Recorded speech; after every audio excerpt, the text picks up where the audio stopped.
আজকের আলোচনায় আমরা আলোচনা করব আনাল হক বা আমি সত্য বা আমি আল্লাহ। এটা কে বলেছিলেন, এটাকে নিয়ে আধ্যাত্মিক ও দার্শনিক বিশ্লেষণ করব বর্তমান জীবনের উদাহরণ সহ। আনাল হক, আধ্যাত্মিক ব্যাখ্যা। আনাল হক মানে আমি সত্য। এখানে আমি বলতে মানসুর আল হাল্লাজ নিজের শরীর বা অহংকে বোঝেননি। তিনি বুঝে দিয়েছিলেন নিজের ভেতরে যে আত্মা আছে সেটাই আল্লাহর প্রতিফলন বা সেটাই আল্লাহ। এটি আত্মসিদ্ধির অবস্থা যেখানে আমি থাকে না, শুধু থাকে একত্বের বোধ। আমি আর আল্লাহ আলাদা নই, আল্লাহ আমার ভেতরেই প্রকাশিত। এটি হিন্দু দর্শনেও বলা হয় অহং ব্রহ্মাস্মি, আমি ব্রহ্ম। বৌদ্ধ দর্শনে যেমন বলা হয় নির্বাণ, নিজের ইগো বা অহং পরিত্যাগ করে সর্বময় চেতনার সঙ্গে মিলিত হওয়া। বর্তমান জীবনের উদাহরণ, মা যখন সন্তানের জন্য নিজের জীবন পর্যন্ত ত্যাগ করে, সেই মায়ের আত্মত্যাগে, ভালোবাসায় আমরা ঈশ্বরীয় স্পর্শ পাই, যেখানে মা আর শুধু আমি নন, তার ভেতরে প্রকাশ পায় সেই চিরন্তন সত্য, নিঃস্বার্থ প্রেম, হক। একজন ডাক্তার যিনি রোগীর পাশে দিনের পর দিন জেগে থাকেন, স্বার্থ বা অর্থ নয়, শুধুই সেবার মানসে, সেই অবস্থায় তার ভিতরে কাজ করছে না আমি ডাক্তার, বরং আমি সেবা, আমি করুণা। সেই চেতনা যা আল্লাহর প্রকাশ।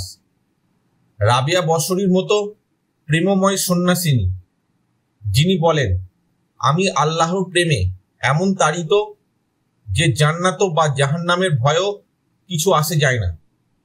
তার আত্মা এমন অবস্থায় পৌঁছায় যেখানে শুধু ভালোবাসাই সত্য। এই অবস্থায় আনাল হক, আমি আর আল্লাহ আলাদা নই, প্রেমই সব। গভীর সত্য, যখন একজন সাধক নিজেকে নিঃশেষ করে দেন, নিজের ইচ্ছা, লোভ, অহংকার, ভয়, সত্তা সব পুড়িয়ে দেন ঈশ্বরের প্রেমে, তখন তার মুখে উচ্চারিত হয় আনাল হক, আমি সেই সত্য যা সবকিছুর ভিতরে আছে। আনাল হক মানে আমি ঈশ্বর, আমি আল্লাহ। শুধু চেতনাই আছে, প্রেম আছে, সত্য আছে।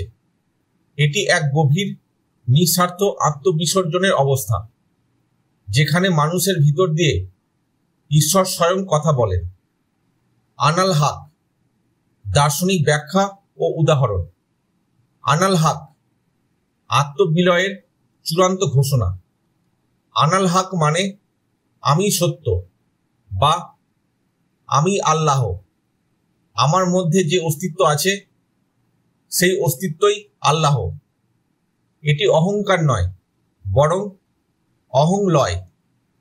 এখানে আমি মানে সেই ছোট আমি নয়, বরং সেই বৃহৎ সত্তা যার সঙ্গে আত্মা এক হয়ে গেছে।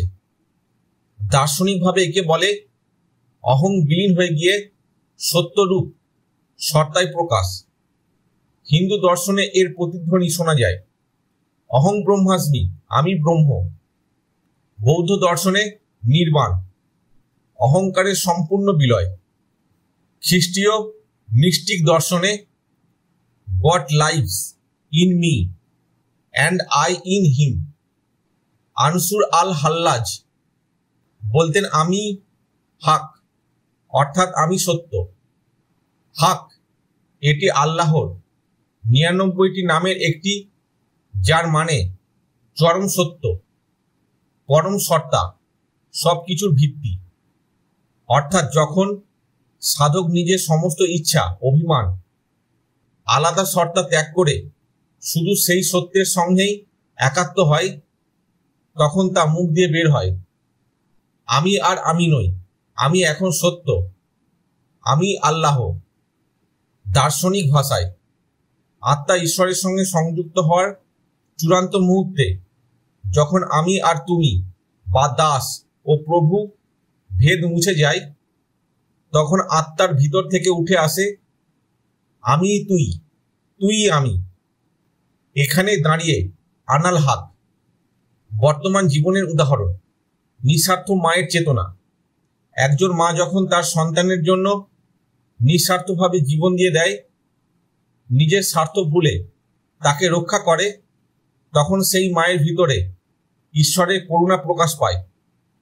সে মুহূর্তে মা নিজে নয়, বরং সত্যরূপ প্রেমের প্রকাশ। সেখানে মাই হয়ে যান আনাল হক, করুণা, ত্যাগ, মমতা, নিঃস্বার্থ সেবক বা সাধু। যে ব্যক্তি জনসেবায়, মানব সেবায় নিজের জীবন উৎসর্গ করেন, নিজের জন্য কিছু চায় না, কেবল ঈশ্বর ও মানুষের মঙ্গলের জন্য বাঁচেন, তার ভিতরে সত্তা বিলীন হয়ে গিয়ে শুধু শুধু সত্য টিকে থাকে। এই অবস্থায় সে ব্যক্তি সেবা নয়, সেবার আকারে সত্য হয়ে ওঠেন। তিনি আমি বলেন না, বরং মুখ ফুটে বের হয় আনাল হক, আমি সত্য, আমি আল্লাহ। কারণ আমি আর নিজে নেই। গভীর প্রেমের আত্মবিলয়। যখন প্রেমিক এমন স্তরে পৌঁছে যান যেখানে সে বলে তুমি ছাড়া আমার কোনো অস্তিত্ব নেই, আমি আর আমি নই, শুধু তুমি, সেই প্রেম, ভক্তি ও আত্মস্মরণের শূন্যতার মুহূর্তে আনাল হক সত্য ওঠে। এই অনুভূতি শুধু মানবিক প্রেমেই নয়, ঈশ্বর ভক্তির ক্ষেত্রেও দেখা যায়। রাধার কৃষ্ণময় হয়ে যাওয়া বা মীরাবাইয়ের শ্রীকৃষ্ণ বিলীন হওয়া। আনাল হক মানে এমন স্তরে পৌঁছে গিয়ে এই অবস্থার সাক্ষী হওয়া যেখানে ঈশ্বর আর আমি একই, আমি আল্লাহ, আমি সত্য, এই রকম উপলব্ধি আসে। এটি চরম আত্মত্যাগের অভিব্যক্তি, যেখানে ব্যক্তির সত্তা নেই, শুধু ঈশ্বর সত্তা টিকে থাকে। এই উপলব্ধি কেবল বই পড়ে আসে না, আসে আত্মসাধনা, প্রেম, নিঃস্বার্থতা ও আত্মজ্ঞানের চরম উচ্চতায় পৌঁছালে। আজকের আলোচনা এখানেই শেষ হলো।